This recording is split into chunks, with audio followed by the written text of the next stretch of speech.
think A Silent Voice is just another movie about bullying and redemption. But it's so much more than that.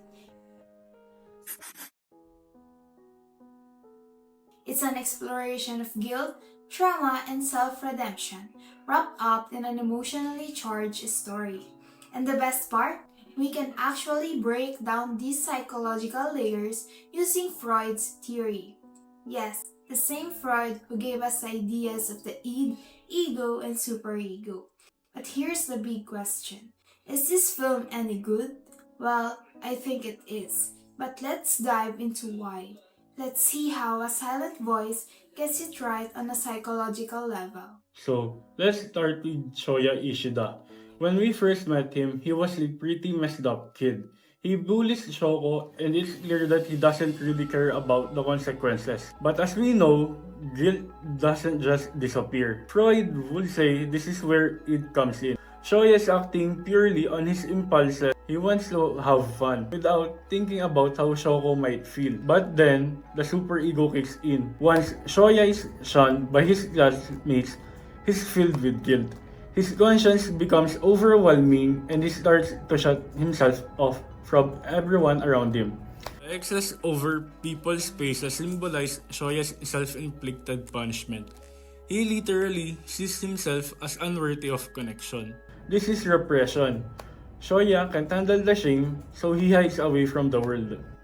As Shoya grows, his ego starts to take control. We see him struggle to balance with its fear of being rejected with his superego's needs to make things right.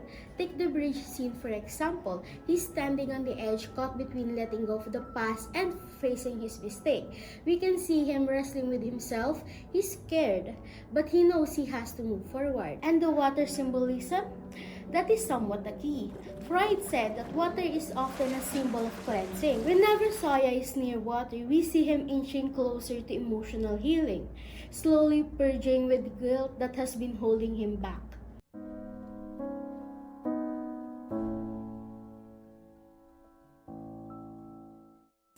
Now, let's talk about Shoko, because her role is just as important. If Shoya represents the ego, then Shoko represents the superego.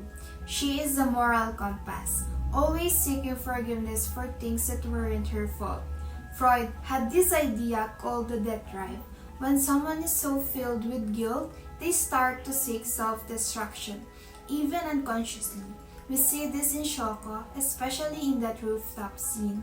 She feels like she's a burden to everyone around her, including Shoya. But here's the twist. Shoya saves her, not just physically, but emotionally. That moment isn't just about Shoya being the hero. It's about him finally taking responsibility and Shoko finally believing she deserves to be loved and understood.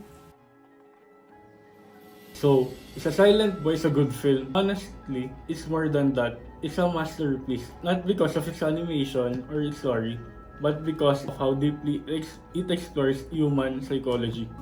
It doesn't just gloss over guilt, trauma, or redemption. It makes you sit with those feelings, understand them, and feel their weight. And in that, it gets it right, showing us that healing isn't easy, but it is possible. This is what makes A Silent Voice so universally relatable. It shows us that we can all grow and heal no matter how much we've been hurt or how much we've hurt others. At first glance, it's a film about bullying, guilt, and redemption. But if you look deeper, it's really about understanding others, and maybe even more importantly, understanding ourselves. Shoya carried the weight of his past for years, believing he could never change. But he did, because the truth is, guilt doesn't have to define us. Mistakes, no matter how painful, don't have to be the end of our story. Through Freud's lens, we see that our minds are always struggling between our impulses, our regrets, and our needs to make things right. And yet, the only way forward is balance, accepting what we've done, learning from it, and choosing to move forward. That's why this film resonates so deeply, because in one way or another, we've all been there. We've all felt guilt. We've all wanted to start over. And a silent voice reminds us that even in our quietest, most isolated moments, we are not alone. And maybe, just maybe, that's enough to give us the courage to keep going.